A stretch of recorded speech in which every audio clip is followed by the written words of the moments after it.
All right, welcome. So I promised Brianna that I would get this done. So I'm still trying to figure out. I just got back to my beautiful house here in the Bay Area. I wish I had a better window in this room to show the view. Of course, I screw up the camera when I do that. 1 second.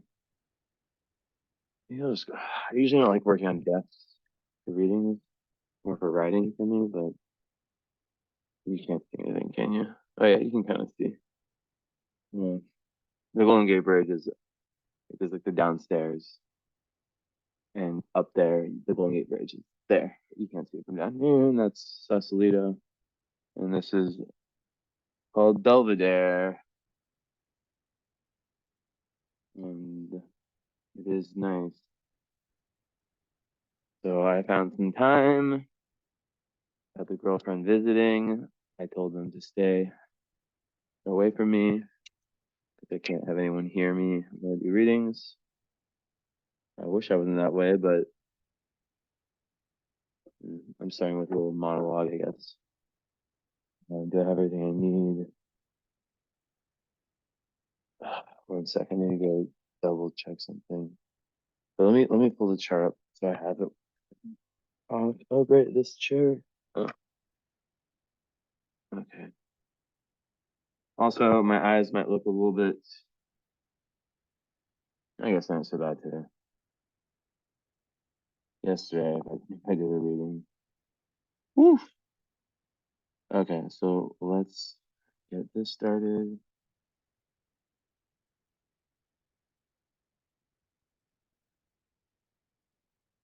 Okay, so this is a day reading. This is like extremely rare. Um, every time I've done a day reading, where it's like work, either it doesn't work and I just stop it. So if you're receiving the reading, that means it worked. But in Romanian time right now, just, I'm used to it being 11:30. So it's not really a day reading, you know? It's like a jet lag day reading. Um, so, but yeah, I always do my readings at night usually, but it's complicated here to figure that stuff out. So where are you? Open chart. Yeah. All right, gotcha. I notice I have to start going like this, squinting. Wrinkles. Last time I was fat. This is when you have a Virgo mom. And aren't you a Virgo? Sure you are. You're Pisces with a no, I think you have Virgo. Let me double check. Oh yeah, you have Virgo Mars. But you're not like Virgo. I mean, Virgo Mars is pretty Virgo. Let me see her messages because she would have sent me. Yeah, that's correct then.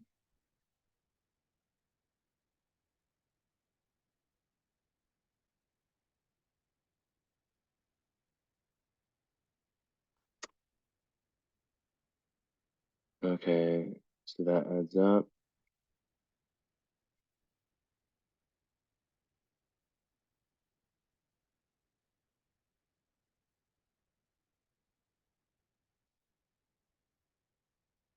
Hey, I'm doing your mom's reading now, or I'm trying. It's a day reading. Thank you. It's good being back here. I'm not sure if I took this is weird. I'm filming myself talking to Brianna. Filming. I don't even understand everything that's happening. Basically, this is on camera for your mom's reading. Um, but yeah, so I'm about to start everything and have it to you ASAP as promised. And thank you. I took melatonin. I'm not sure if I took melatonin or ashwagandha because I mixed them in the same bottle. Um, so this should be interesting.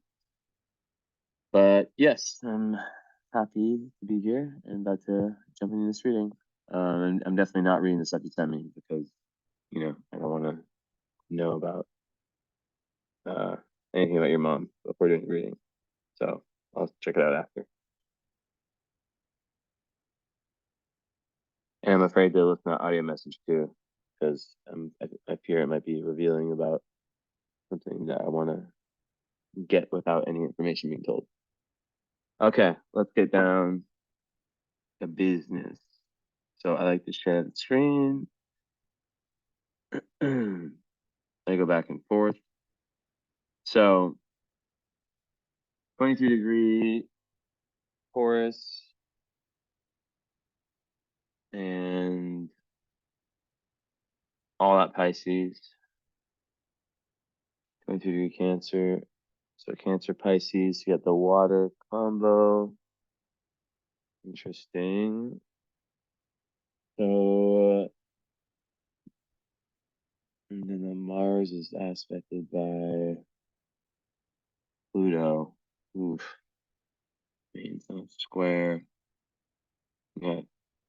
Uranus close by. It's a retrograde Mars. Oh la la. I see that's where the nodes. I bet you it is. Huh. Look at me. This is when you know you're good. This is when you know you are good. This is like probably a 1 out of what, like 360, 1 out of like I don't know, 180 chance that this was like real mathematically. I knew that your Mars would square your nodes. I called it. And it's square Uranus, it's square Pluto. Wow. Okay, we got a lot. I need to go get something.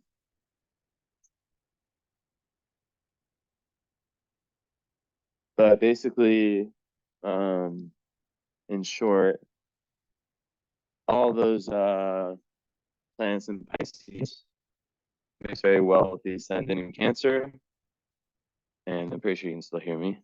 That'd suck if you can't. But yeah, so all of the Pisces energy, let's talk about it a little bit. So the reason it mixes well with Cancer, just from a very like broad, like kind of just everyday, you know, life level, is because they're both water signs. So someone who the ascendant represents what you look like and your personality, and you know it's like the vehicle through which you go, like it's the vehicle you get through life basically. And to have it in a congruent energy, um in a very congruent energy. Excuse if my verbal isn't perfect. Okay. My verbal abilities. Yeah, it's very congruent with all your Pisces basically, which is good because you have a lot of charts where um and even with the Taurus moon, it all works well. All three of them are very nurturing energies. So all I know about you is that you were a really good. You are a very good mom. That's all I know. Stay away from all the other info because I don't like it. I like to go in my readings not knowing anything, not seeing any photos. I don't want to know anything. Even Brianna sent me a bunch of stuff, and then her last message, because I was in the plane, was maybe you don't want to read that. And sure enough, I didn't. Or I read it and I just forget it. I don't know. I have this ability to just things just like selectively forget. And if that's a thing. But yeah, so basically, let's talk about high and low Pisces, because obviously you have a lot of it. And I'm a Pisces too, by the way. Pisces Sun and Mercury. Your Pisces Sun, Mercury, Saturn, Chiron, and also Venus. So you got Venus and Saturn together. And yeah, and then the sun is with Chiron. Okay, interesting. And the North Node's in the 12th house. That's like the destiny point of your chart, like the where you're trying to go on like a karmic level. It's in 12th house Gemini. And then you got some difficult aspects. Lots of as you can chart, lots of aspects that are like important planetary alignments, like geometrical alignments. Like for example, if your sun is in a 90-degree angle, or it doesn't have to be exact, the Uranus, that's sun square Uranus. So the really big ones are moon, and your moon is pretty safe. So that's actually good. Well, there's no good or bad in astrology. It's only challenging and less challenging. But your moon is actually really well aspected. But your sun is hard, is lots of difficult aspects. Your Mercury is unaspected. Wow, Pisces. And then that Venus is difficultly aspected. Mars is pretty well aspected. So it's really Venus and Sun, those Pisces planets that have difficult aspects.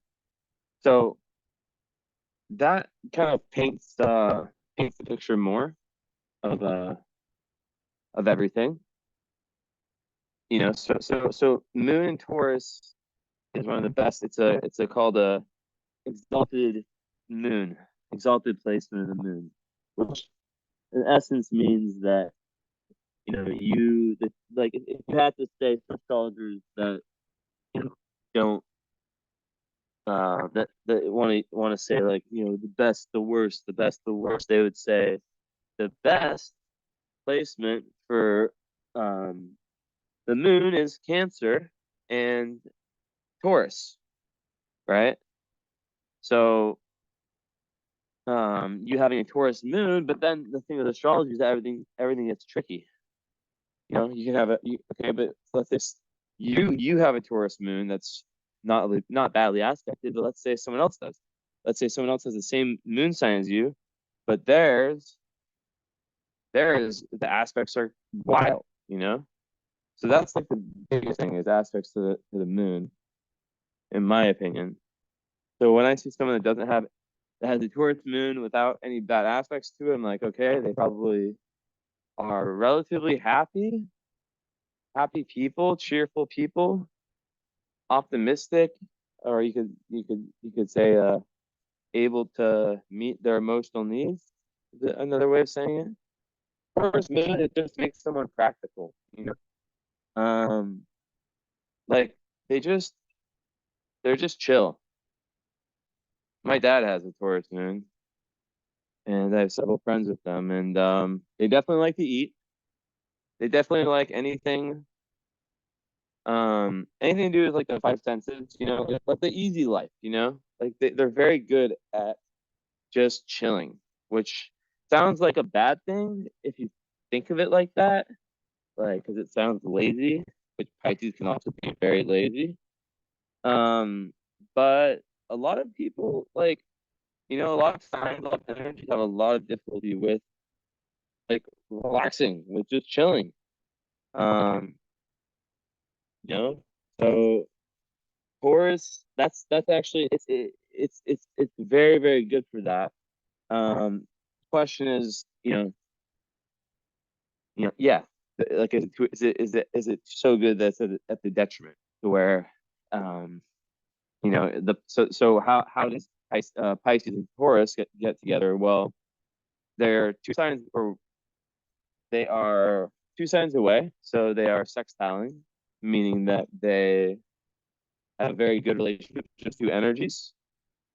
They're both, like I said, they're both feminine energies, so they're both they get along. Like you put a Pisces, someone who has every single planet in Pisces, and another person with every single planet in Taurus, together they will get along very, very well.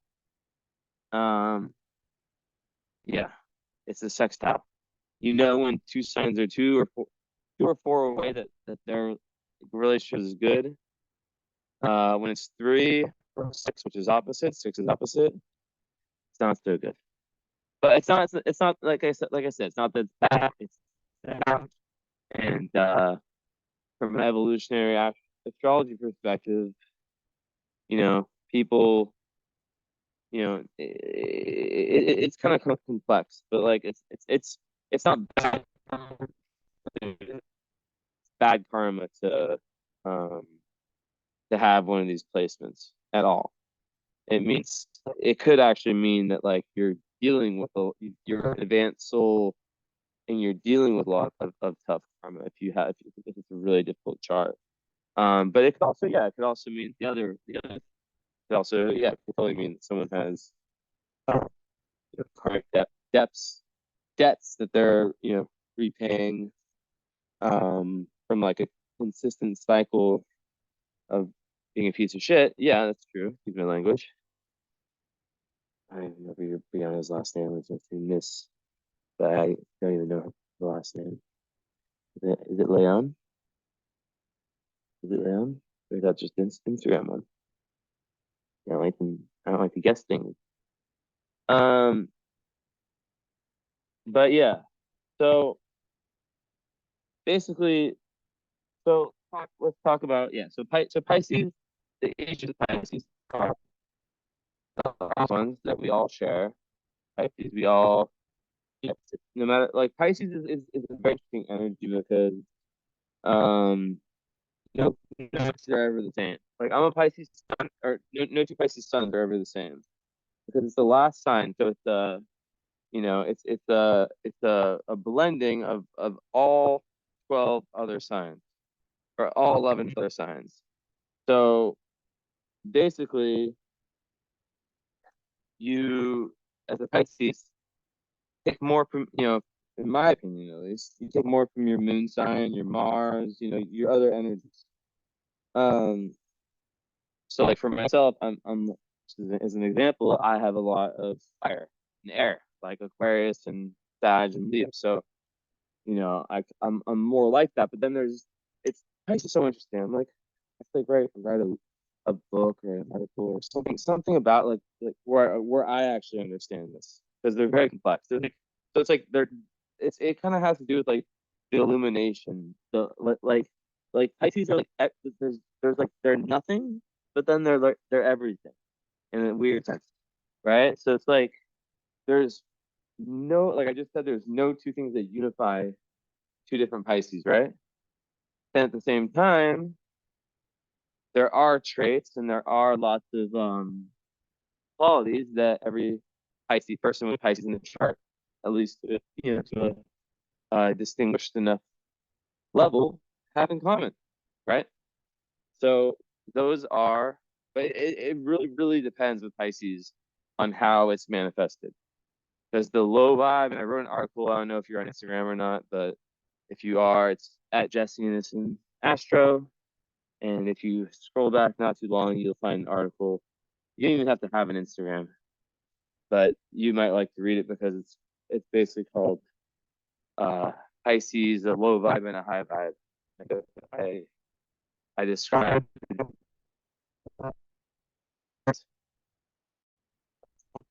and the low vibe Pisces is a lot about it.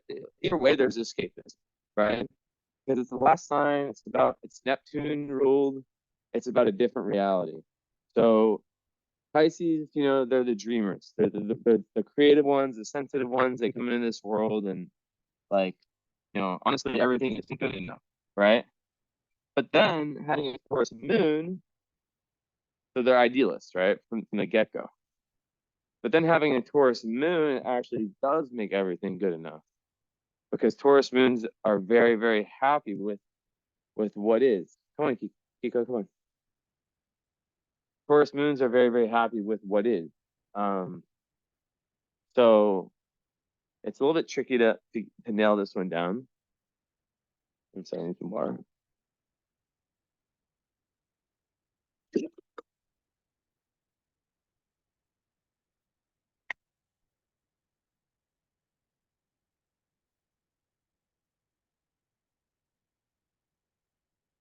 Hmm.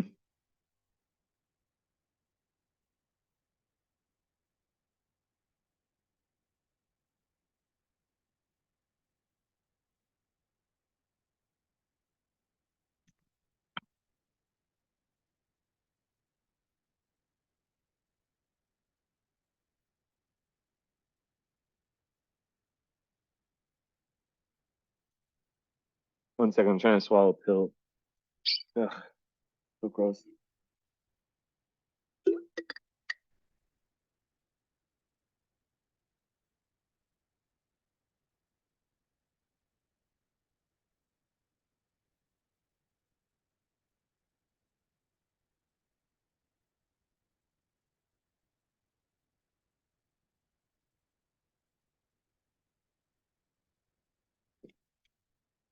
All right, we're good.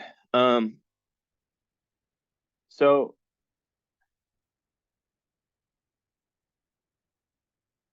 mm, yeah, so basically the high and low vibe, I was walking around, which was actually helping me a lot. And then my mom's, like I said, with there's a huge kind of like downstairs area, and like when I leave this room and just walk around, it's actually like better. I just want to make sure that the mic quality. How would I know? I guess I can test. I just want to make sure that the mic quality is as good. It should be.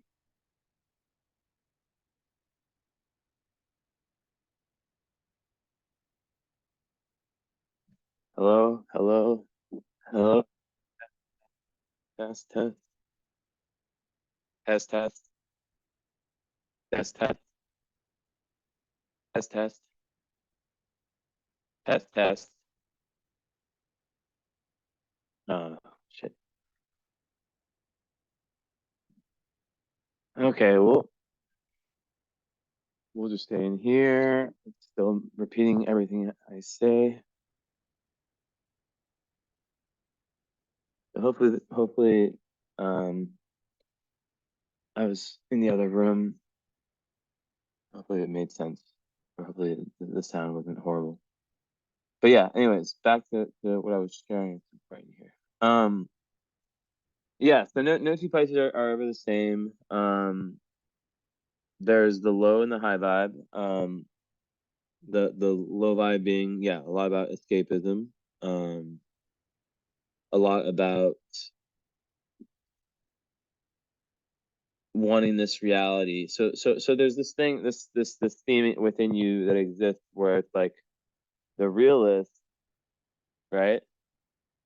Um, but also the idealist. Like the Taurus moon person is very realist, very like, this is how it is, this is how it is. The Pisces person with that much Pisces can be very in the fantasy world. So it's important for them, and they're very, very compassionate. So like I was saying, there's these unifying things that link all Pisces. Like endless compassion, which Cancer, Scorpio. I mean, let's call it. Let's say like definitely all the water signs have those, but let's say Pisces is the most intense when it comes to compassion and or just empathy in general, just feeling others, being psychic. I mean, Scorpio and Cancer, I don't know, it's kind of hard to compare. Let's just say Scorpio and Pisces and leave it at that. And Cancer is like way really really empathetic, but maybe not as like psychic. Then you meet some Cancers that are, so just let's just say water in general is like that. But yeah, so that's the low vibe also is boundaries, right? So when you have that much in the ninth house, Pisces, there can be issues with boundaries. There can be issues with yeah, with boundaries and just kind of saying no, whether it's in a relationship with friends.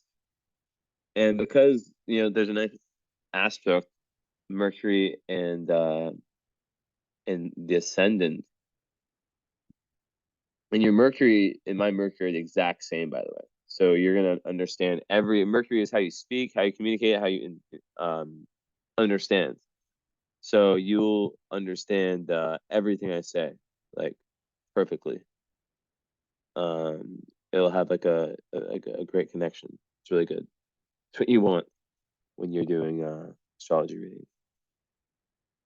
Um, so Yeah. Um, those two together, it just makes someone who might be a little bit shy. Cancer risings tend to be shy, but there's so many good aspects shining so many planets and sextiling so many. Wow. It's a really well aspected ascendant. So it's at a 23 degrees, so it's at a degree of of Aquarius, a nice degree. Um,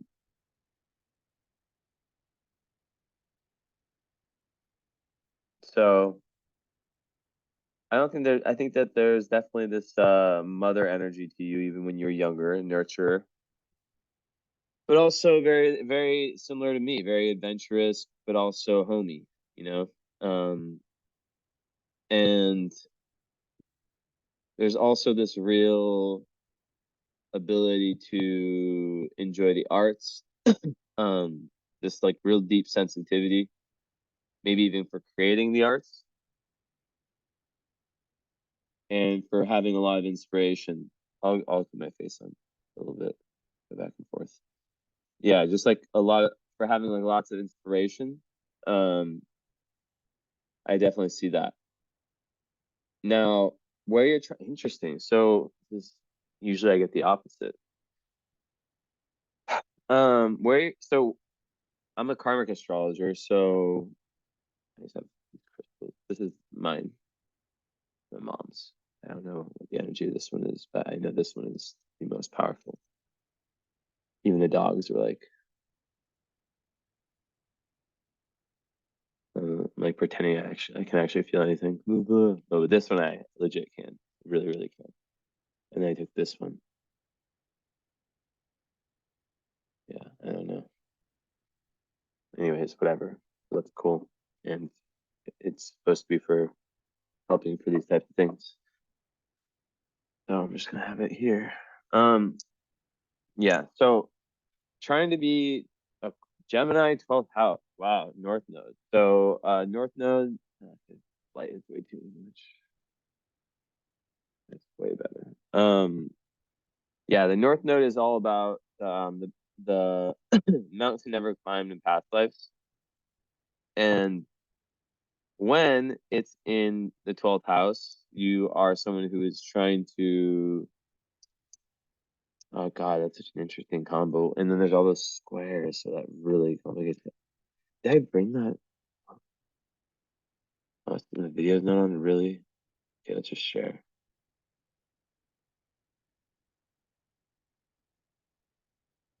Okay, hold on 1 second.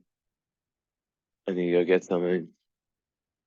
If I forgot that book, it'd be hilarious because it's this one book I reference it very, very rarely.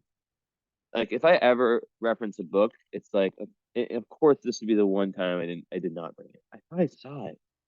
I'm pretty sure. If I did not bring this book this one time, that is wild. It would just be so ironic. Either way, I'm gonna be able to tell you my interpretations of it. Where the, I swear I saw it here too. I thought I brought it. Okay, I do not see the book, but I have things everywhere in this room.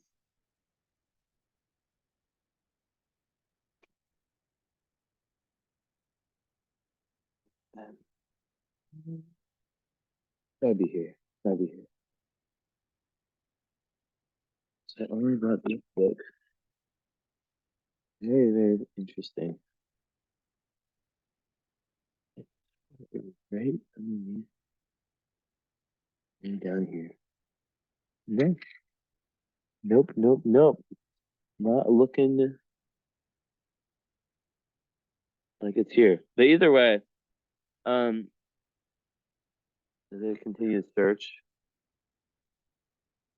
the North Node in this position is very interesting because like I was trying to say, the North Node in astrology, part of astrology, at least my brand of astrology, which I'm self-taught. I don't really subscribe to anyone else besides me.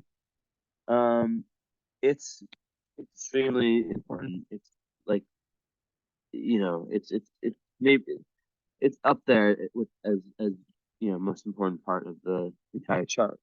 I mean, it's the whole. All right, I'm gonna one time underneath. I put it down here. Oh, no, and no. Wow, I had a weight limit and I lost the book. Wow, awesome. That's really, really annoying. The one time I really wanted to have it, but regardless. Um, so the North Node is So the South Node is the been there, done that. The North Node is the South Node. North Node is the I'm trying to get there, like the destiny point. So to have it in Gemini in 12th house, 12th house is the Pisces house. But Gemini and Pisces are two very different energies. So how can you bring these two together, right? 3 and 6, or 3 and 12 is very like a third sign, 12th sign is a very, very odd coupling. Very odd. And one I don't see, I see way more of the North nodes in Sag. But I'm happy I'm seeing this.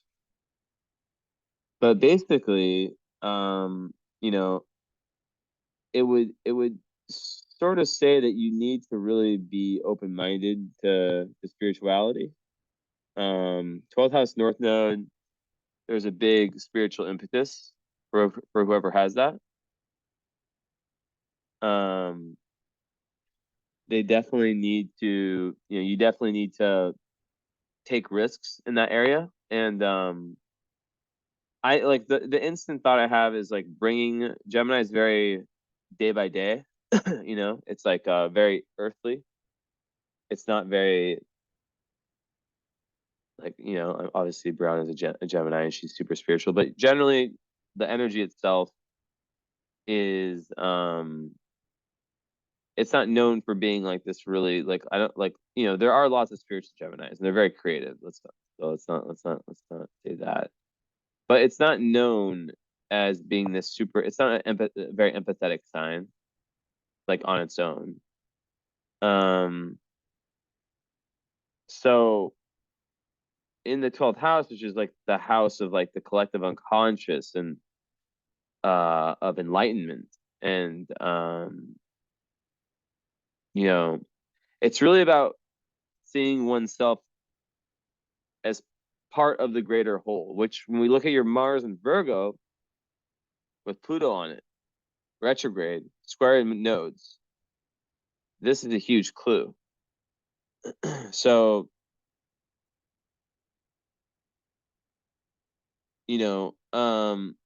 it's about perspective here, right? Um,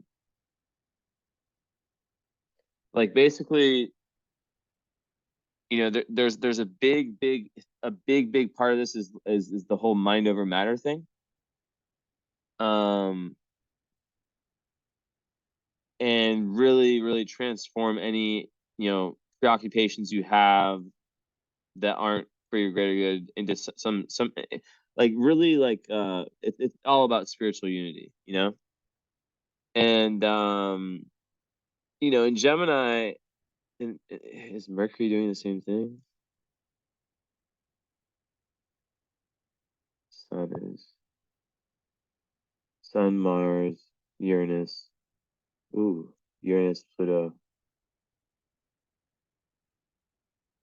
Chiron. Wow, interesting.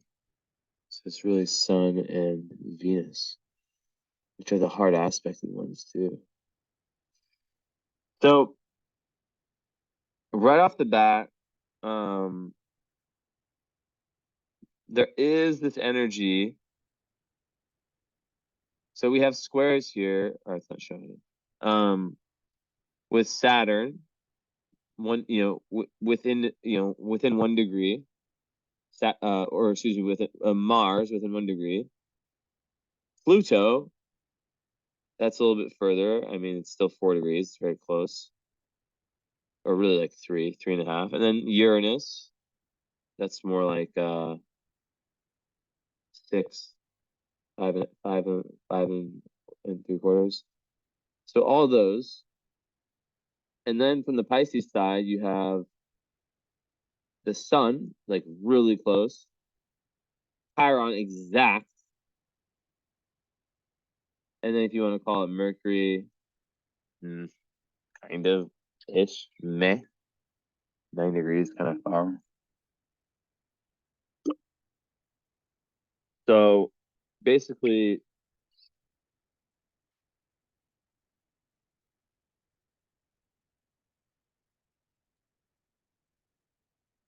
yeah, there's this tendency to become like quite restless. And it's really about learning to see things from different perspectives. It's about perspective, right? So through the 12th house, you can open up your ability to have different perspectives and to see life through different people's point of view, right? It's also about communication. um, where there's definitely some huge aspect of this is some traumatic past life energy, related to conditioning, how you were conditioned, which you brought into this life as past life trauma. And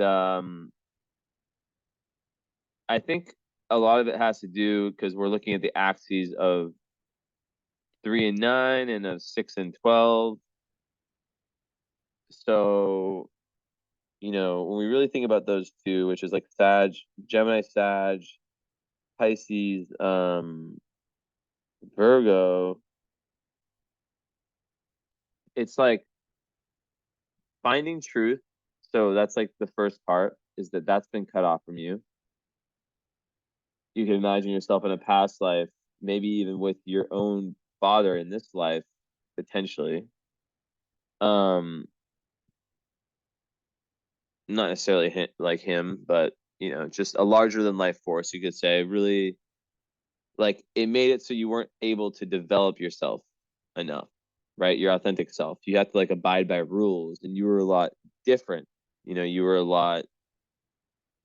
Um, you were just in your head, very creative, very imaginative, and I wonder if you have shut. Sorry, I'm still filming myself. I usually do this stuff when I'm not on camera. But like, if you've like shut some of that down. By the way, I don't know what I'm doing when I do this. Just I don't I never I just do it. That's the first time I've ever done that actually. It's kind of cool. Yeah, I don't know. I just do things and think about it later. Um, because when you try to analyze, that's when you get caught in that right brain, the left brain. And to be a real artist, like I'm an artist, but I'm also like a scientist, So I'm trying to like go back and forth between right and left brain, right? Logic and intuition, and maybe even like psychic abilities. I guess I have them, not like super obviously, but they definitely come. 'Cause I've definitely said, like I say things like the things I'm saying now, and then people are like, "Yeah, you were like spot on." I'm like, "Okay, well, it's good to know." Um, yeah. Well, maybe there's something with your father in this life. Um, Seems like it's like a passed down thing. Um, Maybe buried a little bit, or maybe it's something that you handled. I don't know. Astrology just tells us that the potential is not what happens. Now, if you buried it, which would have been like some kind of tension with him, power struggle, maybe trauma, and it's not just father, it's just like feeling like your identity is being knocked at. It makes someone a rebel. Makes someone very rebellious. Um, Now, if the tendency is to be a little bit, I guess, scattered, like any North Node in Gemini or in Sag, to me, it's like, to me, it doesn't matter that much. If I, like, when I try to think about it, I'm like, yeah, they're opposite signs. Don't worry about like these ramblings I'm having, but like, you know, either way, you need to balance out the lower and the higher minds. That's it. So either way, you need to not be so scattered where you're just like staying in your immediate environment and not traveling and and just like staying close to home and only talking to people with similar worldviews as you, right? Not that. Well, that's one part. But also, you do need to be the journalist, you know? Um, you do need to like really communicate with lots of different people, especially people that can help you in spiritual transformation, you know? And you have your moon and your Jupiter in the 11th house. So, joining different groups that have that an idea that can help you in that way. I don't know. Shamanism, I don't know what people do, what women do, woman circles, I'm not really sure. Like something spiritual that is involved, or just having spiritual friends, which you might already. Very important. People that you or at least people that you really feel like you can talk about and explore anything with. It's very important. And that you feel very comfortable with. Um so the fear with this chart is that there was uh, I'll get back around to the past life stuff, don't worry. But this life, that there was this like energy that was too much. Um it was just too much. And it affected the way, and it comes from the past life, but it was mimicked again in this lifetime. And it made it difficult for you to value yourself, which is shown by Venus in the beautiful sign of Pisces, but with Saturn on it. That is really difficult for self-love. And the fact that it's opposite Pluto and Uranus means your Venus is ultra, excuse my language, fuck. Like not long, like not like like not I'm gonna keep repeating it. There's nothing in astrology that's good or bad. It's just difficult and easy, right? Some people have easy life and easy charts, but then their souls don't grow. Some people are from the poorest countries and are really enlightened masters. So astrology shows that, everything in life is not how it's made to look. Um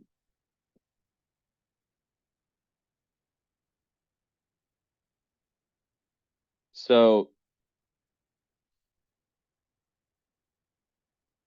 yeah, my worry is that as a Pisces who has a Taurus moon, who has a Cancer rising, who wants to be grounded, who wants to just chill, that the energy of that there's an energy that was pushing on you so much to be a certain way, but you really just wanted to ultimately just like go with the flow in life, let things happen as they will. Of course, Taurus moon have this emotional need for security, but you know, um, whatever. Like if it's coming from the sun, it's coming from the nodes, house of servants.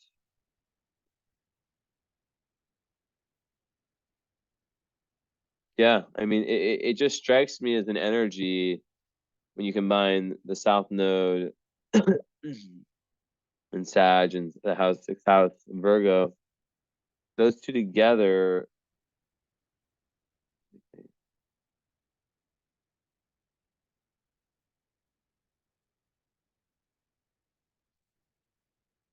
mean, they're squaring, so it's like every mutable is squaring in the nodal story, and the ruler is Jupiter is in the 11th. Ruler Mercury is in the 9th, unaspected. Ooh, okay, that means, and let's double check that. That's opposite Mars enough.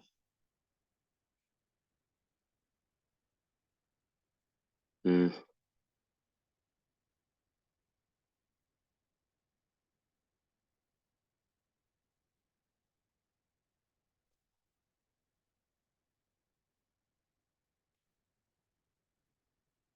hmm. Let's see here. Well, what I would say is that there was definitely in past lives and shown up in this life a force that you know that keeps you away from going as far from seeing your spiritual potential, meaning your potential when it comes to not having a spiritual ego and thinking you're better than other people because of your level of spirituality, but spirituality meaning going deep within yourself, getting past different self-limiting beliefs from a psychological point of view. There's a lot of fear around that, right? And it's very easy for the Piscean person to choose the imaginary, the escapist route, to not face themselves, you know? Um, 1 second.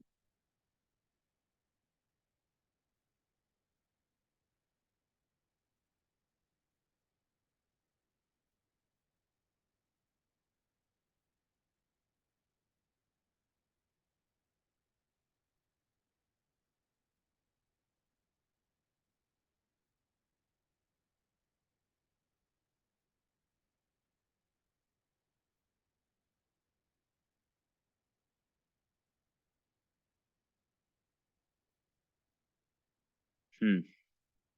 Just looking at something really quick.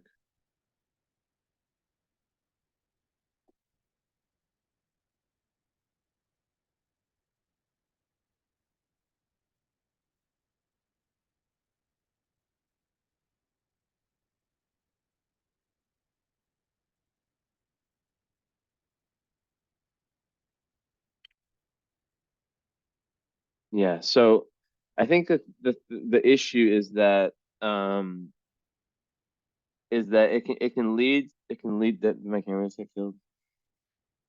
Yeah, it did, huh?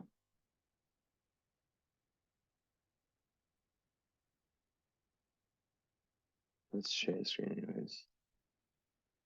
So what can happen with all of this is that it can manifest itself in deep depression, um and not like it's not like a for sure thing, right? I'm not saying that like just because someone has all these squares from the nodes, and that the 12th house is the north node in Gemini. It's very confusing. Like that can it can lead the person to like lots of like, what the hell am I doing energy. Um, it's not just that, right? It's it really is, Pisces have a lot of trouble with with self-doubt. Let's say it. With self-doubt. 1 sec.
Okay.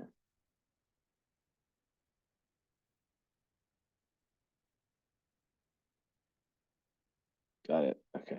So yeah, anyways, as I was saying, sorry for the wait. I'm just really honest. I had to post something. I hadn't posted. I took a photo of my back of the background I showed you of like all the boats and the computer. Just just so people know I'm alive because I'm posting like 2 or 3 days. Um, but yeah, basically like yeah, Pisces, that much Pisces with all those squares, there can be, and there's four. Okay, so there's earth, there's water. Is there any fire? Oh shit. Okay, so this is a classic chart. Interesting. So there's no masculine energy in the chart. Everything's in earth and in water. My brother has a chart like this.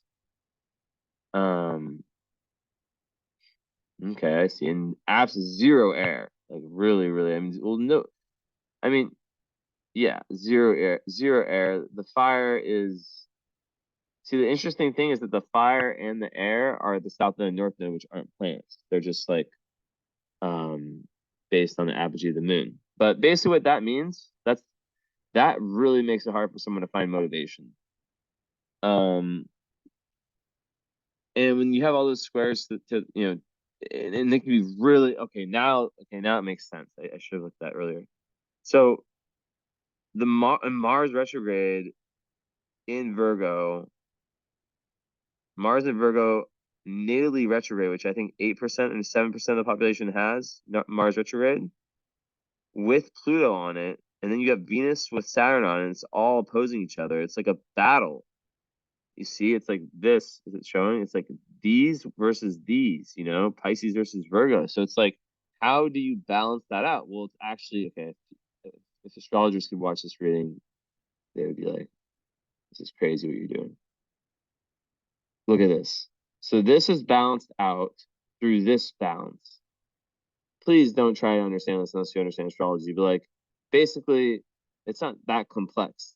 It's beautiful. It makes perfect sense to me that in this life you have a Virgo energy, and you have the Pisces part, right?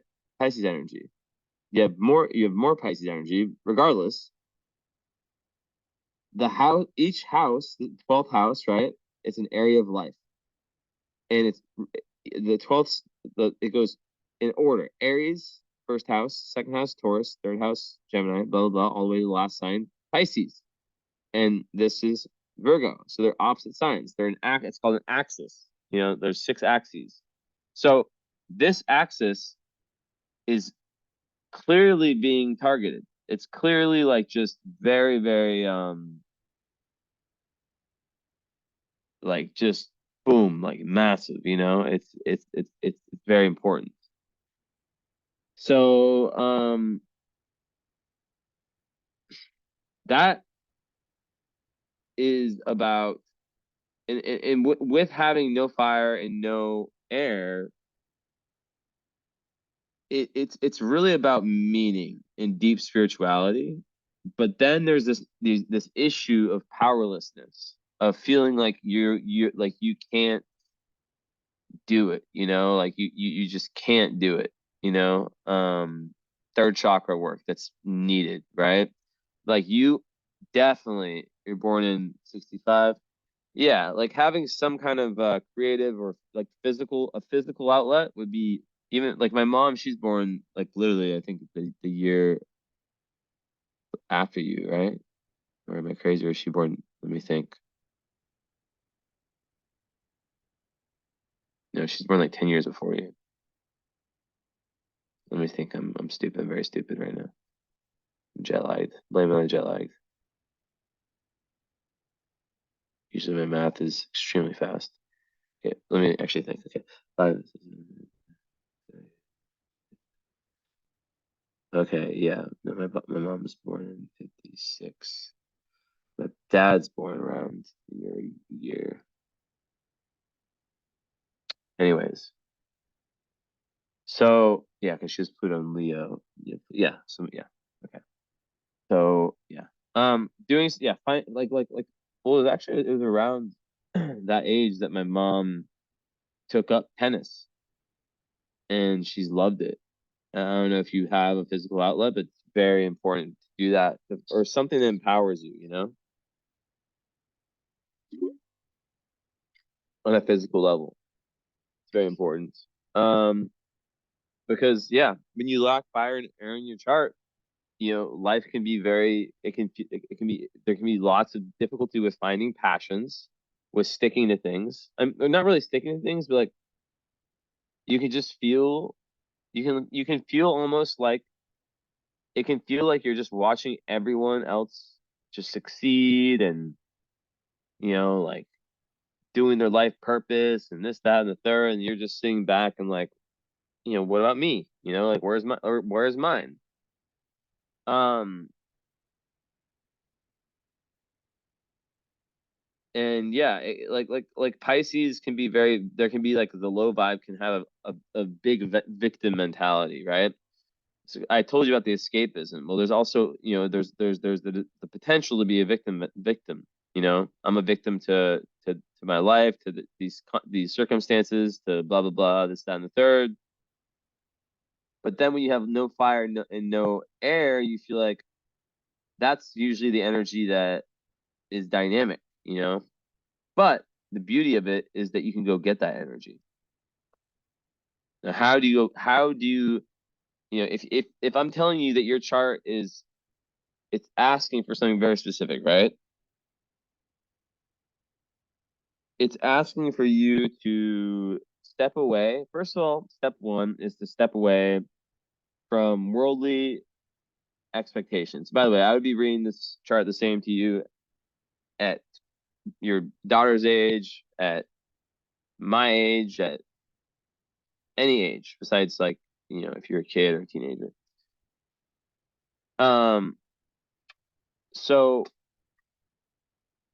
yeah, really what it's asking is first, it really it's asking you to believe in yourself and to get past life conditioning. So it's like first, it's like, like figure out the people in your life that are detriments to your free thought and your free movement. And you want to be around people that you can just say whatever around and know that they're going to just get you. um so that's really important. And there's got to just be so understanding that that because of all these squares there could have been an attitude, right? A very like ingrained attitude that you've taken in, mindset and attitude that unconsciously you think, and it's mimicked perfectly from this childhood and this lifetime. That's why psychology, therapy and stuff does work. um but it works better, when you understand that it's completely linked to past lives in a cycle that's going on and on. um so if you think of this, right, how does one find meaning when they have all of this Pisces energy, but then they have this Virgo Mars, which can be annoying as hell to have until it's used in a good way. Virgo Mars can be the most annoying energy in all astrology. I'm not calling you annoying. I don't even know how it manifests for you. I'm just saying I've seen it, but I've also seen it beautiful. And I'll explain to you that at the lowest energy of Virgo Mars is nitpicky, super critical of other, and super critical of self, which is another big thing with your Venus on, opposite Pluto. You know, the relationships are tumultuous until you find an individual, or if you have, I don't know, who is, oof, let me think about this one, because I always like to give like the perfect type of person. Well, first of all, of course, like, you're missing the fire and the air.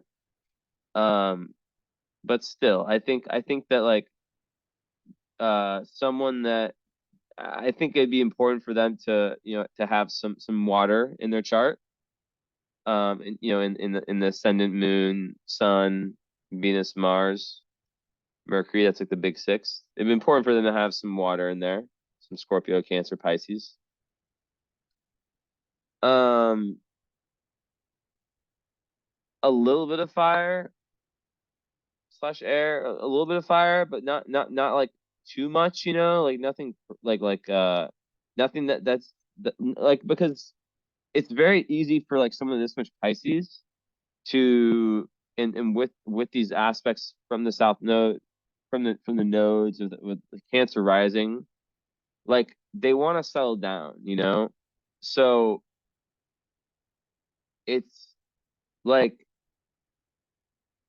and usually, Cancer risings are quite um appealing in the sense that they definitely let me see something, have this chill factor to them, this very familial feel, this very grounding feel. So another thing with Pisces energy is you have to watch out for the energy vampires. For the people that sense that energy you have, and that, either through friendships or romantic relationships or whatever it is, create these relationships, or create relationships where they basically, you know, um what's just happening right now? Basically steal your energy, where they basically steal your energy. Um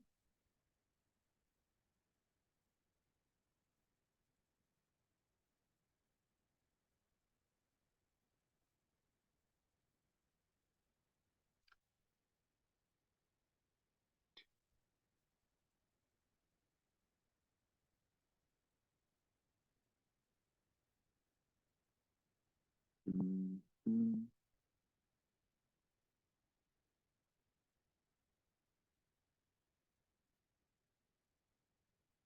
mm. Yeah. So that's important. Um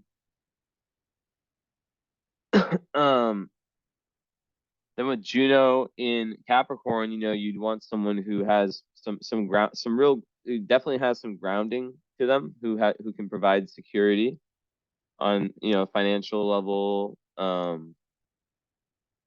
And you definitely possess the ability to see, the beauty in relationships. But then there's the Black Moon Lilith in the seventh house, which can also um make it so, there can be this real darkness that can come out within them, which can show up as like power struggles, power games, with the oppositions of Pluto and the Sun. um, but really, ultimately, as I was saying before, like, the way to handle this all is I look for aspects, and then you have that, you have a grand trine.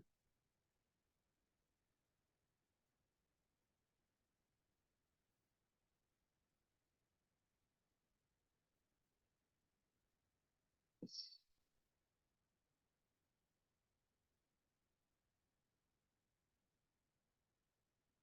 14.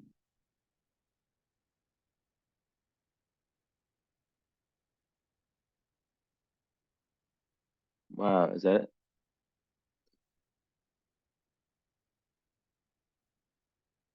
the Star of David?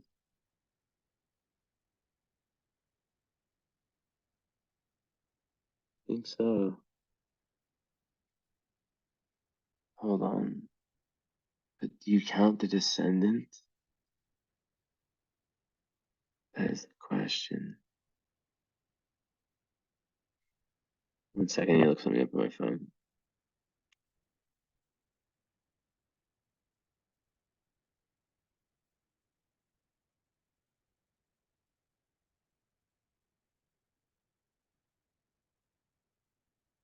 Mm-hmm.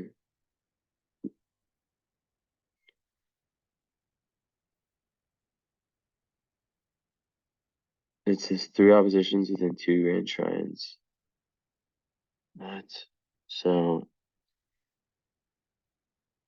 so you have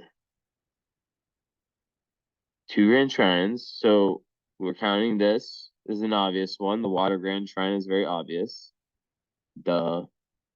But then the Earth grand trine, we're like, meh. You got moon. I mean, it really depends. Do you use the descendant? You're not definitely not using Black Lilith or Juno. But then altogether, I do use that energy. Descendant's an angle. You gotta use the descendant if you're using the ascendant. My God, I need to look this up. But so three oppositions within two grand trines. Blessing and a curse is what it says.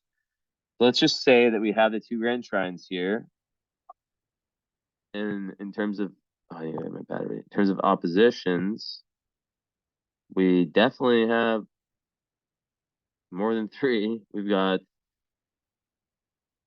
Pluto, Sun, that's one. Uranus, Sun, that's two. And we've got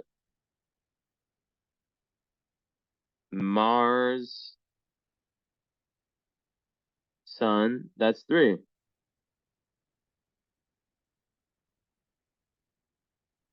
And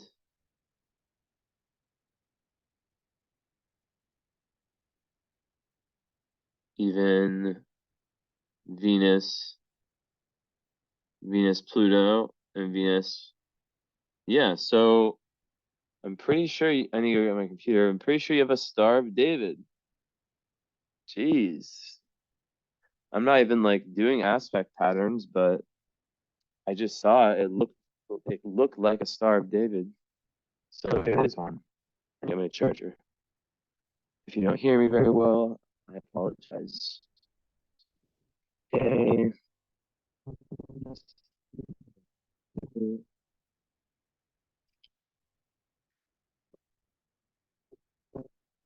So yeah, I mean that's the current area. You can still hear me. Um, and it relates to it's very rare. So it makes it's very it's a really rare, very gifted. Um, so yeah, it makes one very independent, um, very savvy, but also very complex.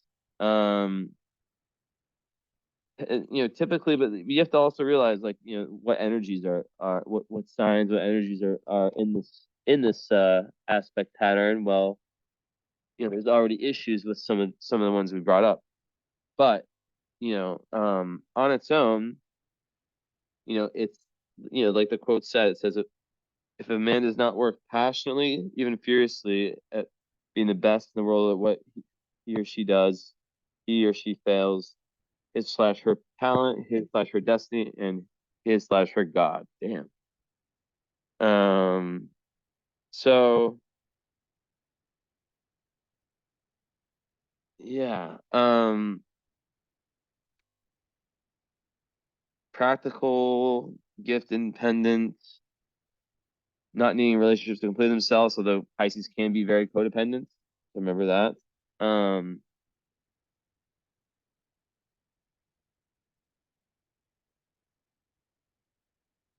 And it's very, very amazing for compassion, people skills, warmth, good for working with people. Yeah, it's interesting.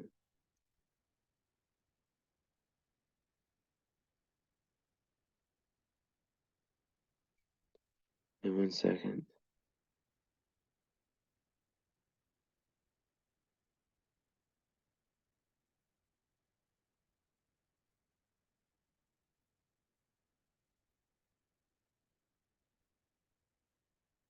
Wait, am I tripping?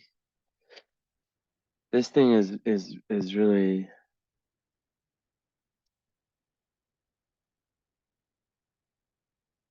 I need like a photo of a star, dude. Here we go. Here's one. Okay.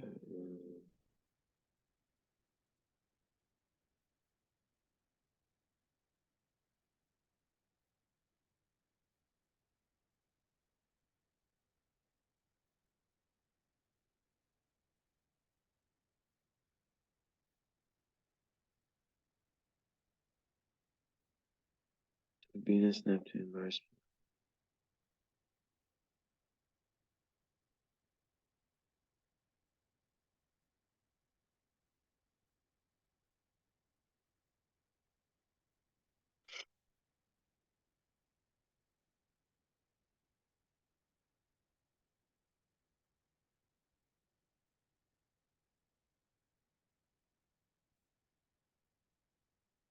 So here it's showing me that.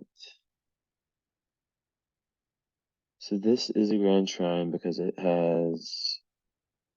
But wait, there's no mystic triangle. You have to have a mystic triangle too?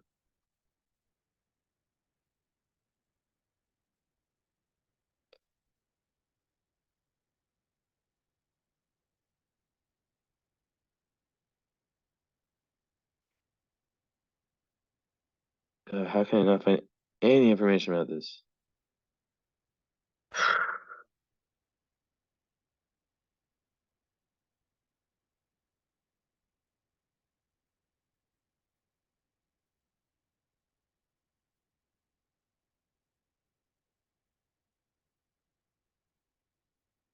So national geometric ring appears in the sky when the sun, moon, planets form an interlocking triangle. When a star data occurs, you cannot see the star in the night sky because the 6 points surrounding the Earth 360 degrees around. This means that half the planets are below the horizon.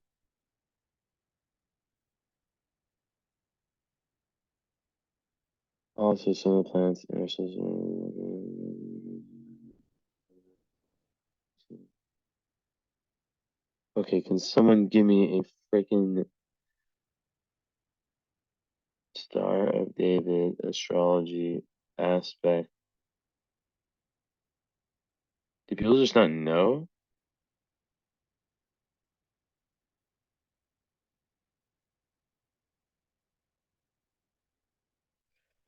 No,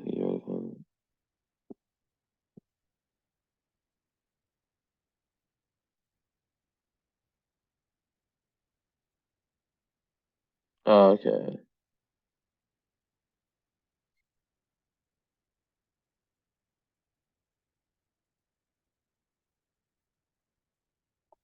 The two lights and eight planets.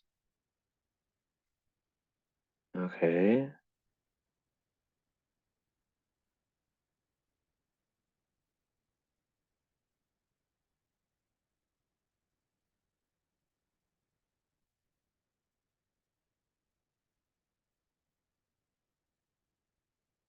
This is weird.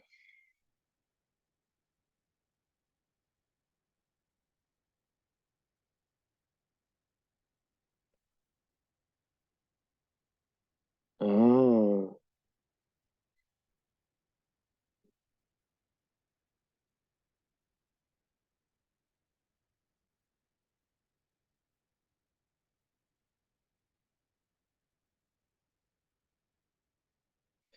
So it indicates that there's a personality that must move as a unit, like members tied together in a three-legged race. There is a need for consensus, compromise, or alternation of leadership in order to move any agenda forward. This is weird. I'm not gonna lie. Okay. So two fortune range.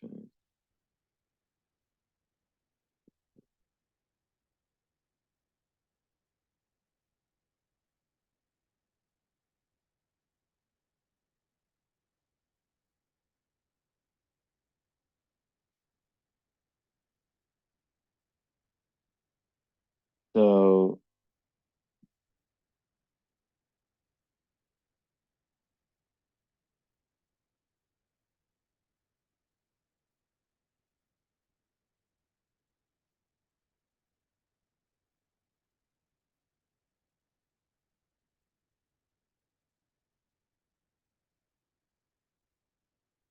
Yeah, so sometimes, okay, this is what I was looking for, finally.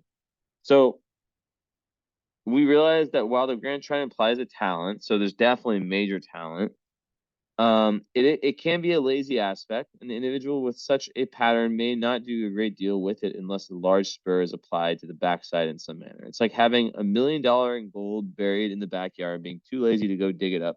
To open a business and become independent when a check from mommy arrives in the mail every month, blah, blah, blah.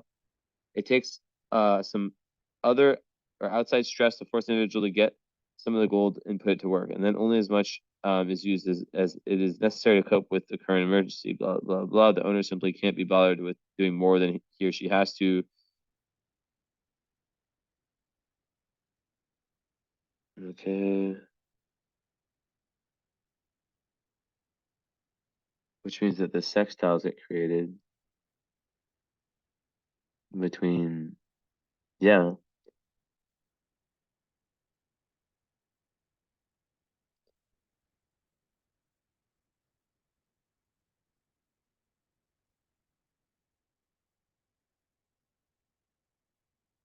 right. So one, so we hop two here, we hop two here, and then we hop two here, then we hop two here, and then we hop two here. Oh shit. So yeah, you have sextiles everywhere. The only debated place is the Capricorn, do we count the descendant? But for this case, I'm gonna be like, yeah, we have to. If we don't, then it's like it's like a it kills everything.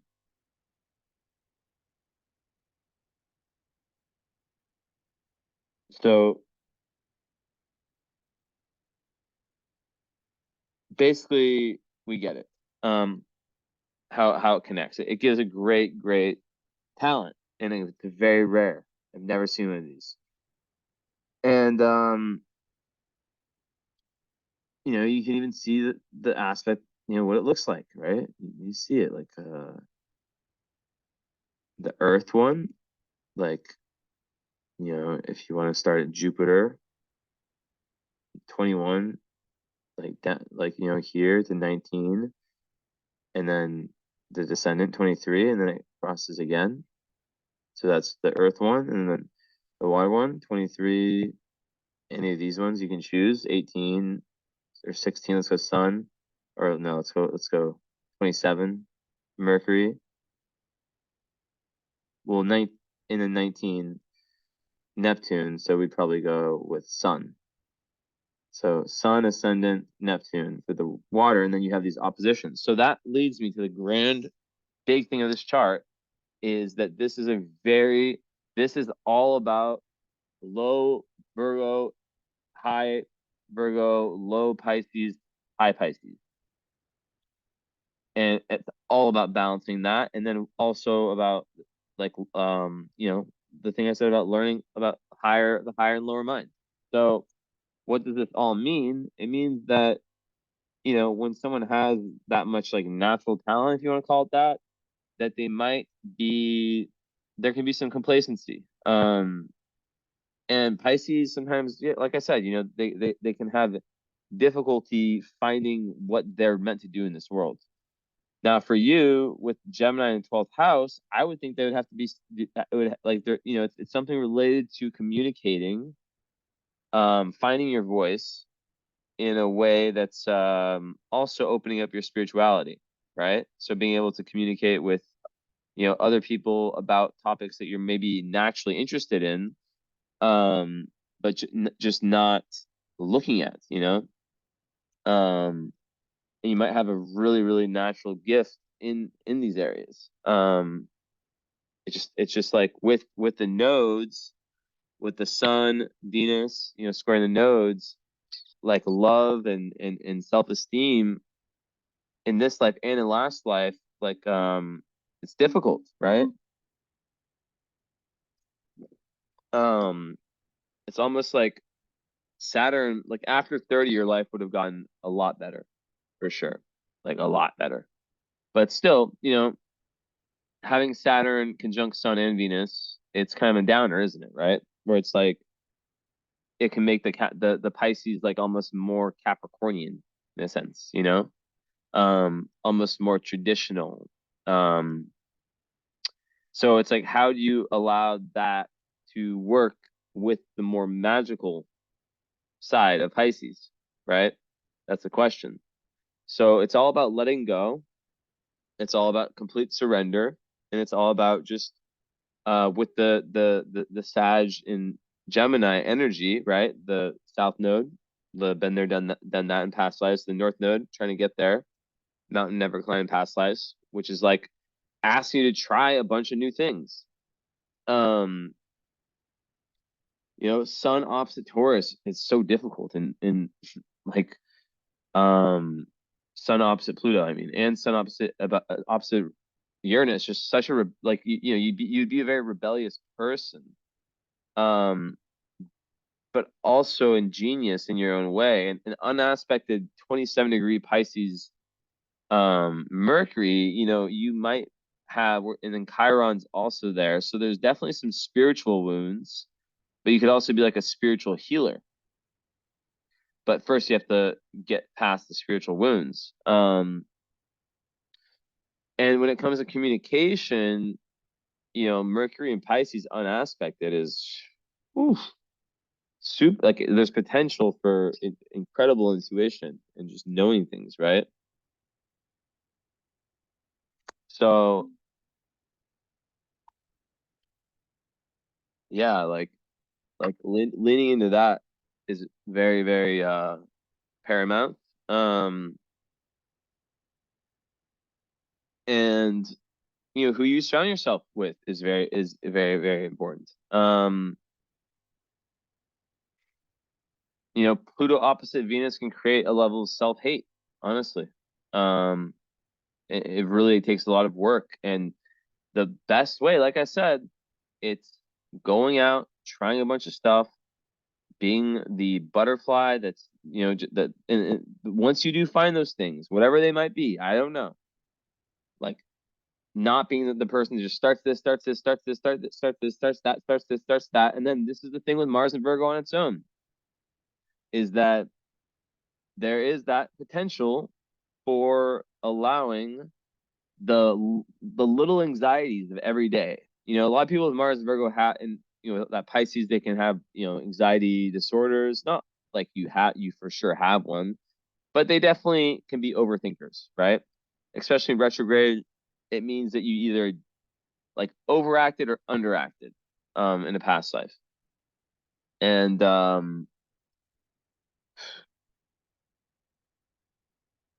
with what I'm getting,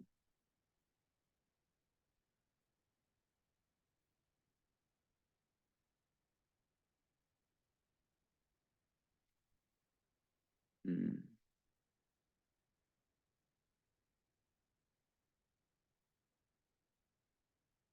mm, mm.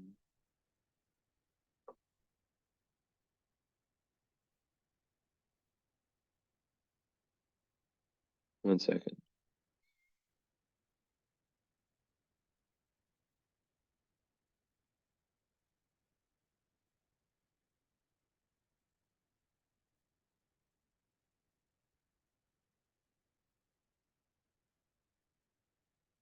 Yeah, there's definitely some kind of trauma around thinking that yeah, the third chakra, and a push to like, yeah, there's just a big need to just like be like, I'm not normal, like I'm not like all these other people, and I'm gonna disappoint some people. I'm gonna disappoint some people by being myself. That's what the chart's asking you to be, is to really just be yourself. um and it'd be interesting if Brianna's son, I just had this idea, was exactly on your north node. That would be wild. My guess is no. No, it's not. But her Mercury is interesting. So her Mercury's right on your north node.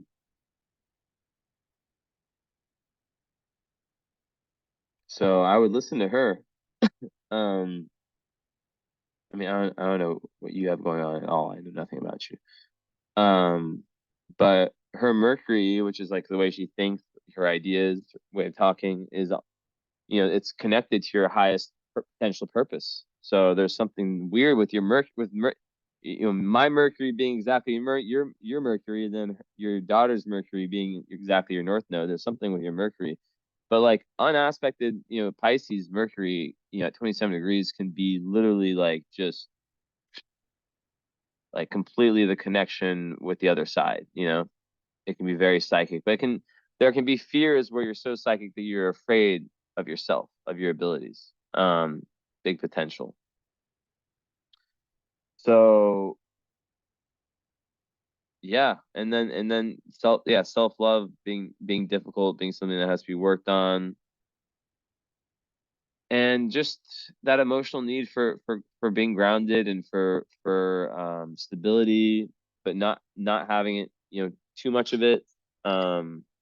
It's all about continuing to keep moving, but not being too like self-critical. Like that's another big thing. It's like Virgo Pisces is this battle between, being critical of self and others and going with the flow, you know? It's like this battle between those two. Now the best part is to make the Virgo part work for the Pisces part, which is the soul and the connection, that oneness that I was talking about. If that can happen, that's massive, right? Um, and ninth house is where all the planets are, so it's really all about finding wisdom and truth, higher truth, higher wisdom and higher truth.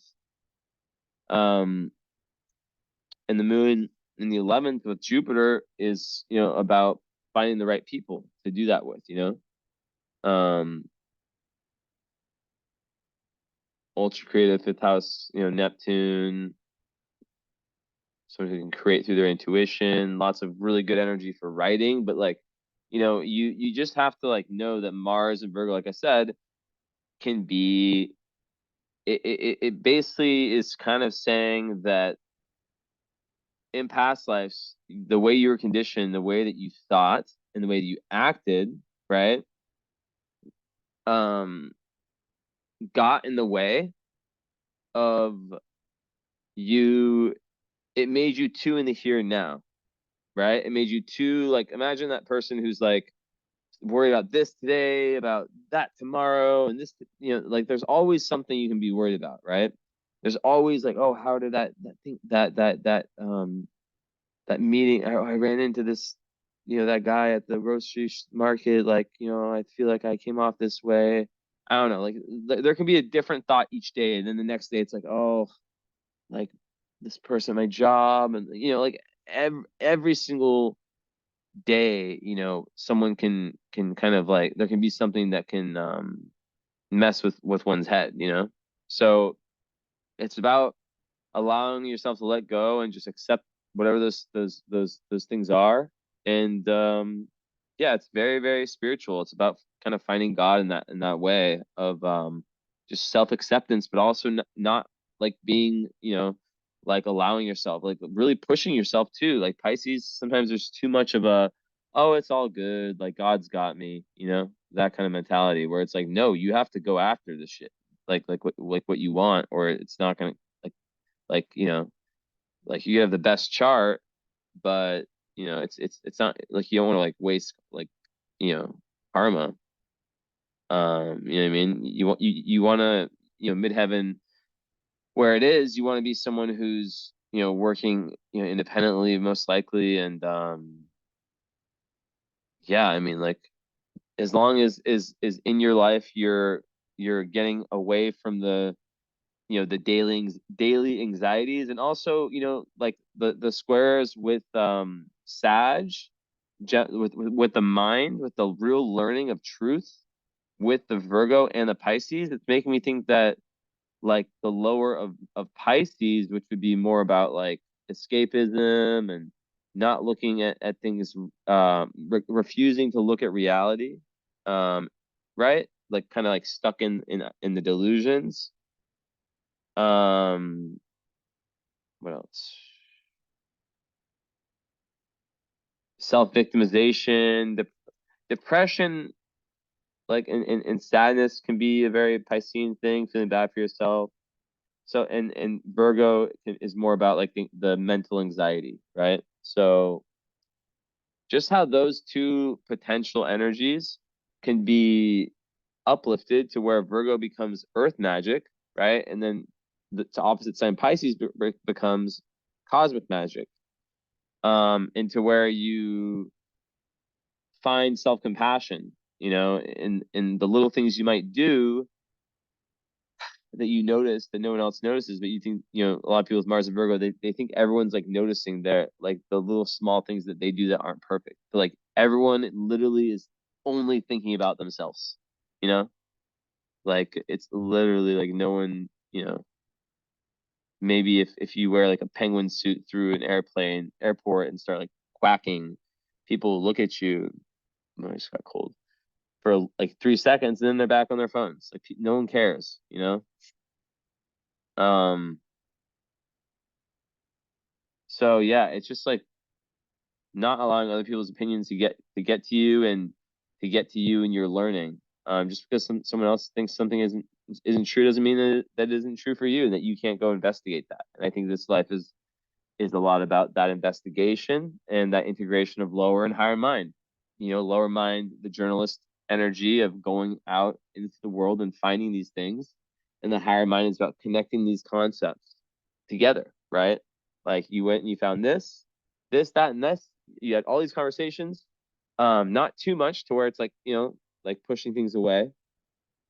And then you connect them to concepts. And a lot of that is done through traveling, through, exploring different philosophies, different ways of thinking, just really being open-minded. And of course there's massive issues, or there's massive parts of this chart that are speaking to perfectionism and the potential for not feeling like you have a purpose, right? That's like kind of like the Pisces like energy without the fire in the air.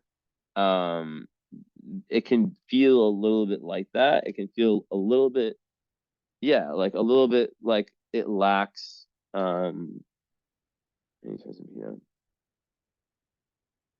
like it lacks that, um like yeah, like I said earlier.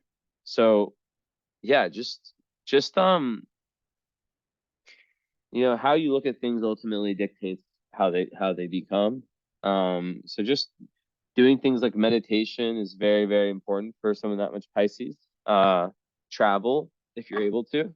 If like travel is very good for you, not just to resorts, but to places where or meeting people from different cultures, and just getting out and just doing things. That's really what's gonna kind of show you that everything is just one. But you have to really experience a lot. You can't just stay stuck within yourself. And also, like I kind of have to say this, like it's just come to me, is just thinking of like, because you're very sensitive, right? And you can be affected by it a lot. Um, and I feel like it might. I'm not for sure about this because Taurus moons can meet their emotional needs, but maybe there can be some paralysis that happens. Um, there's a need to toughen up and to really like, it's hard for Pisces people to hear that sometimes, but a need to toughen up and to just be like, to see your responsibility in things, like to see your responsibility in different situations that may have turned out bad, and to own up to it, and to it's so hard because when you have that fire in that air, like I can't imagine. I have fire in air and I still struggle with this stuff. Um, but just knowing that you don't have that energy of fire and air, to push you, doesn't that kind of push you in a sense? Like can't you use that? Like, wow, like I naturally like don't have energies in my chart that other people have that, kind of make it easier for them to kind of like get off their butt, and not that you're on your butt, but like, to go and do this and that, and to find their life purpose, to be passionate about things, you know. It airs more about intellectual communication, friendships, that kind of stuff, so it's like there's gifts and curses, right? But you have a very feminine chart, so it's like, doing something feminine with it is probably what you're meant to do, right? But you're definitely meant to kind of like yeah, increase the mental capacity, and see things from other people's point of view, but then also to really understand the big picture. That's like the biggest part of the chart is, whatever situation you're in, if you are in a financial situation where you're able, and in like a time situation where you're able to just go and you could do an astrocartography reading with me if you ever want to, where we look at like, the geography of the world and see, what places would be good for you, but or bad for you. But regardless, like, just that plus just trying different things, and just being in action and not allowing yourself to get stuck. It's so easy for this type of energy to get stuck. Um, it's so easy to kind of like fall into that kind of like, yeah, self-victimization. um Paralysis is the word that keeps coming to my head.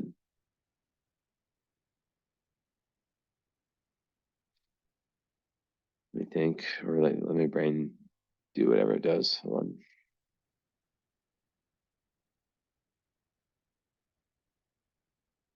on. Blind came to me. That word came to me when I held my psychic crystal, the word blind. And then I saw like a weird vortex thing. So yeah, maybe it's like very important for you to really write a lot of things out, um, of how you see reality. And maybe even Brianna could be someone that could talk to you about these things. I don't know what kind of relationship you guys have, what the norms are in the family. Uh, but because her Mercury is on your node, your North node, she could really help you. Mercury is about writing, it's about the mind, communication. So I think like, blind to what though? Blind to, well, if it's Pisces, to the one's worth, because Pisces is the Neptunian fog. So it makes lots of identity crises, right? Even when one's older, they can have like a lower, like they can be this like amazing person, but they can fail to see themselves subjectively. And that's why the codependency can happen, is because when you have that Pisces energy, um, you're unable to see yourself in an objective manner, like someone with like, an Aries, Aquarius, and then with like, let's say like a Scorpio rising, like just a well balanced chart. Um, that's where the codependency comes in, if that's something. Um, but then the Taurus moon is really good for kind of having consistency in that way. So we really see how it can go lots of different directions.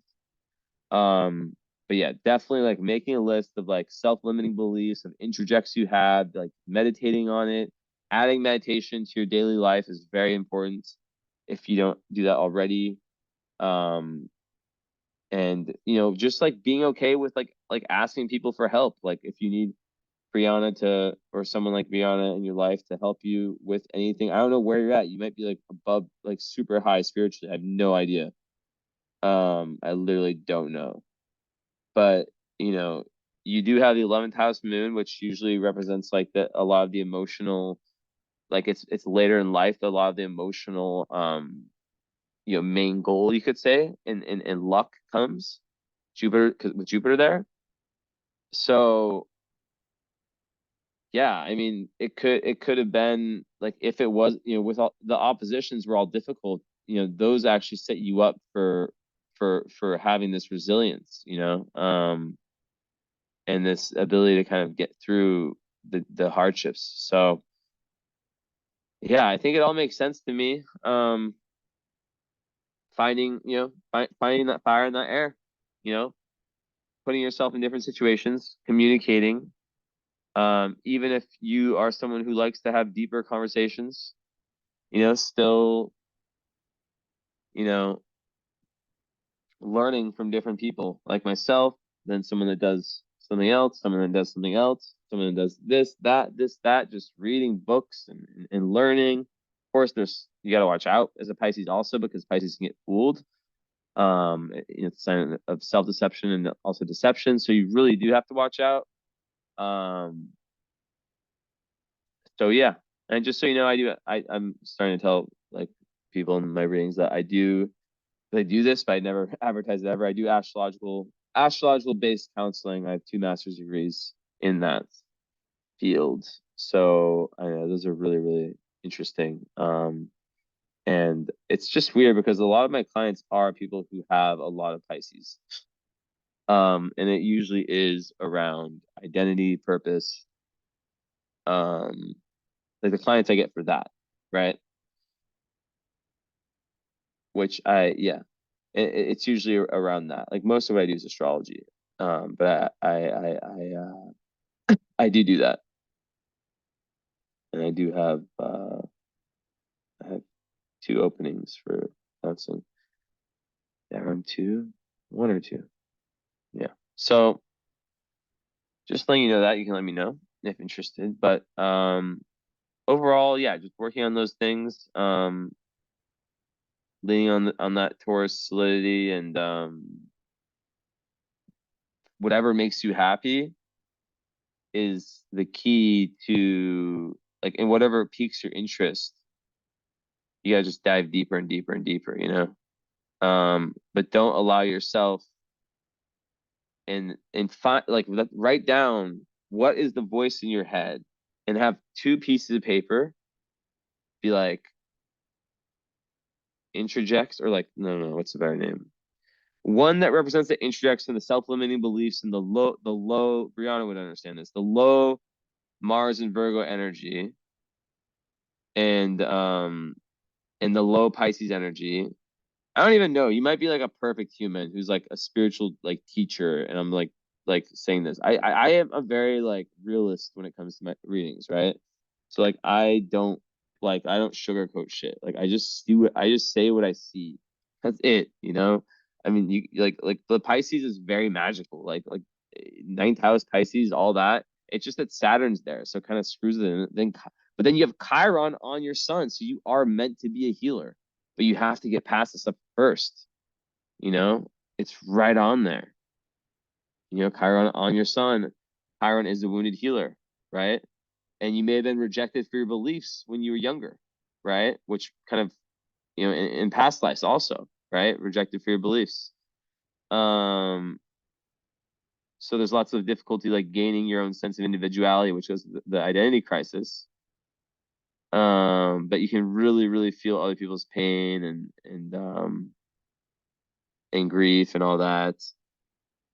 So yeah, just like healing through intuition. So it's just about finding that. But it's like I would have 2 pieces of paper. One that's like the low vibe Virgo, kind of like self-limiting beliefs that get in the way, that you have of yourself, that get in the way of you getting to the next paper, which is like the amazing things of you. And I would do it with someone that sees you clearly, because it's difficult for the Pisces person to see themselves clearly, or do it alone, or do both, and really think about it, meditate on it, because when we have this much Pisces energy, we think that everyone has it, you know, like, no, people do not feel as deeply as you. People do not have as much compassion, as much intuition, as much overall goodness and angelic energy, right? Um, but yeah, it's just difficult to have Mars, Venus, Saturn kind of messing with your sun and Venus, having messed more. Now it could be a good thing. You never know. Because it could give you like a real serious study of the occult, the esoteric, and just like of truth, of trying to find like truth. ultimate truth. And you could find love. I don't know. You could be married. I have no idea. You could be married, really interested in someone from abroad, potentially Nighthouse Venus, potentially. And there's real potential for long-term relationships with Venus and Saturn together like that. But yeah, the unaspected Mercury part is just like someone who just like speaks their truth. Usually they don't, but it's in Pisces, which is shy usually, but then like there's no aspect, so it's like usually just like says whatever it wants. And sometimes it can become a little bit unhinged, but in this case, it could be someone who is so intuitive that there's no energies pulling them back, at least their mind. So when you can get past that, the interjects that the Virgo Mars creates in the past life shame, it's like you're a railroad and you're trying to your train. There's a railroad, which is your karma, your life, your dharma, and there's these different boulders that you're trying to figure out what the boulders are and remove them on your way so that your train can just go. Because some people, they go and then they run into I just came with this version of this metaphor. Some people just go and they hit the boulders and then they conquer the boulders, right? Like that's like a very fiery thing to do. It's just like the boulder still exists, but I'm fucking going, let's go. Boom. They hit the boulder, the train explodes, they explode, they go through crisis, but they deal with it head on. At least they know what it is. And eventually they fix it, hopefully. Um, and they keep going and they hit the next one, and then eventually they get there. But then, maybe the more feminine, approach is like, because of that heightened intuition, they understand what those boulders are, that what they think those boulders, right? Those perceived self-limiting beliefs, those perceived issues will be, so they don't allow that train to actually take off. They're like, we're staying here until this gets figured out. But really, this is usually not something that's like as big as you think it is. They say the fear of the fear is more difficult than the fear itself. So what else? I think we can probably leave it there, right?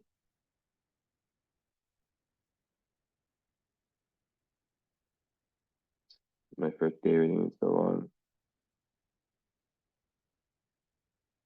Sometimes Lilith, Black Lilith, I mean, that's just like watch out for being like too bossy in relationships and in partnerships. Talk about that. Tears and Palace and Aquarius in eighth. So yeah, just strong intuition, psychic abilities. I already talked about that. Like someone you want to probe into kind of the mysteries of life. Palace and Aquarius is just a brilliant mind, really original, insightful. You grasp, very futuristic, grasp quickly, very humanitarian. And then Ceres, so Ceres is like kind of like second moon. It's in the eighth, also in Aquarius. So you care a lot about the world, about helping people, like helping humanity. Um, and yeah, you feel cared for when others accept and encourage your sense of individuality. Um, yeah, just like the groups you choose are very important.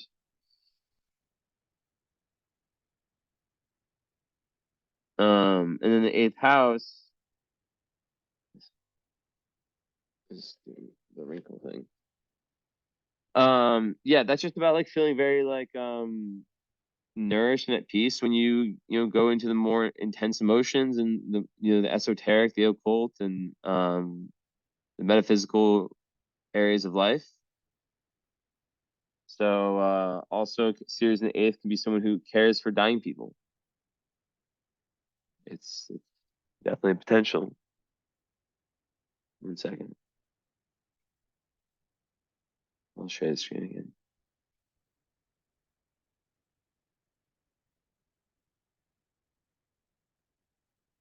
So yeah. Then we see Vesta, yeah, whatever. It's in Aries in the 10th. Close to midheaven. So here you have some, it just makes you very, very Yeah, it's hustler energy, you know?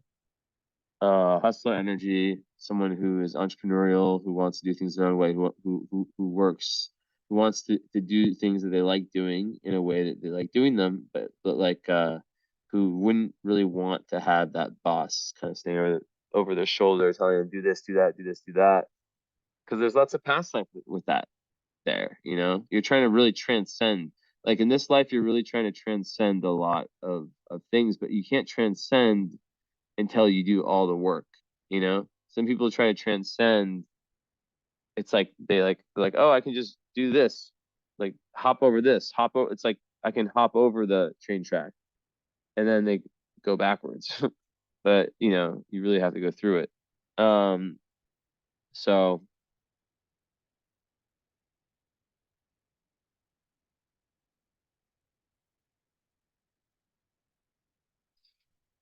I guess last thing I would say in love, yeah, definitely like someone who's like very like a rock, very consistent, who also opens you up to new ideas and to someone different than I would say someone different than you. Whenever I see people who have like very like heavy elemental charts, I'm like someone who's like different but not too different. You know, not someone who's like just like an extreme. Like I kind of gave it before, but you know, Venus opposite Uranus, you'd feel very like and Pluto like it just adds lots of drama and almost like chaos in relationships. So it all starts within, and that inner transformation is the beginning. Once that's done and the shadow work is done, then these relationships can be very, very passionate, very, very scorpionic, like the two souls becoming one type energy. Um, and yeah, it's the same for everything in the chart. So yeah, and last thing I'll say is like, you know, Mars and Pluto together, it's like there's this energy, this massive, massive tidal wave. Like it's like this jumbo ball. It's hidden somewhere. I don't know if you've let it out yet because it's square the nodes. But Mars and Pluto, it's that's the fire. It's there. It's there. It just needs to be unlocked. When those two combine, it's like a combustion. There's a boom. It doesn't matter what signs. It's Virgo. And yeah, like it's very interesting. So yeah, finding a physical routine or creative routine, something to get your fire going. If you don't have it already, very important. Um, very important in overcoming like past life trauma, honestly, because South Node square Pluto, which I have, and South Node square Mars, you know, that's like aggression. So maybe like some kind of martial art. I don't know, something that teaches you, you know, to kind of like feel grounded in your body and feel like you can defend yourself. Um, it could be good. Yeah. And then with the Pisces, it's like mostly the Chiron. So it's like, yeah, it's just like how your dreams were kind of like broken a little bit in the past life. And there's like the karma you're dealing with. Like it's like how it's like refinding like the karmic battle of like refinding um inspiration because you had your you know by some other force your dreams were kind of crushed. So yeah.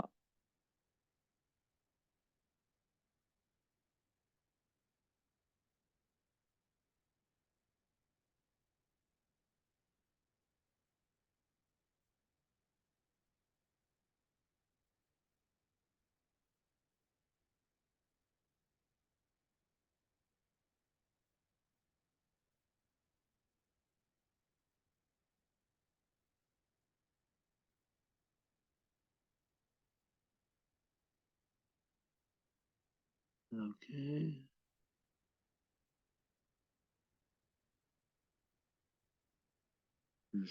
Wow, there's like not really any they saw. Okay.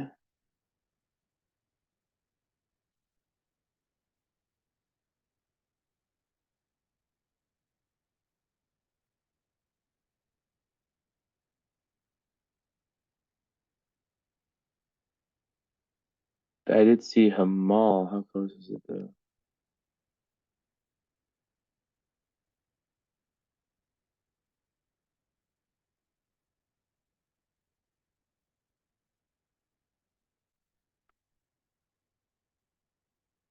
Hamal, Hamal, Hamal.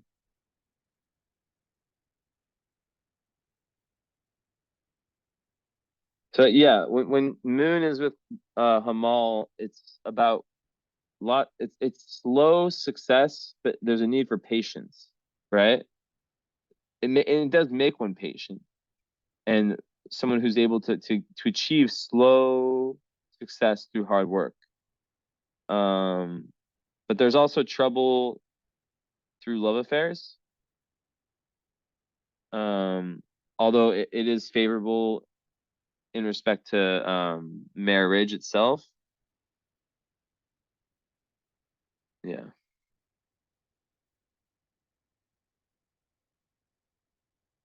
there could even be something related to.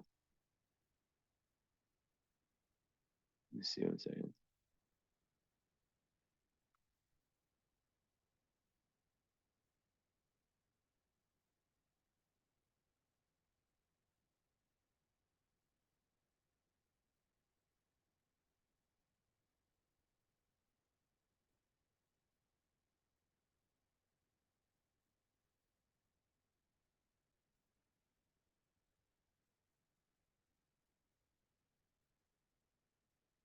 Hmm.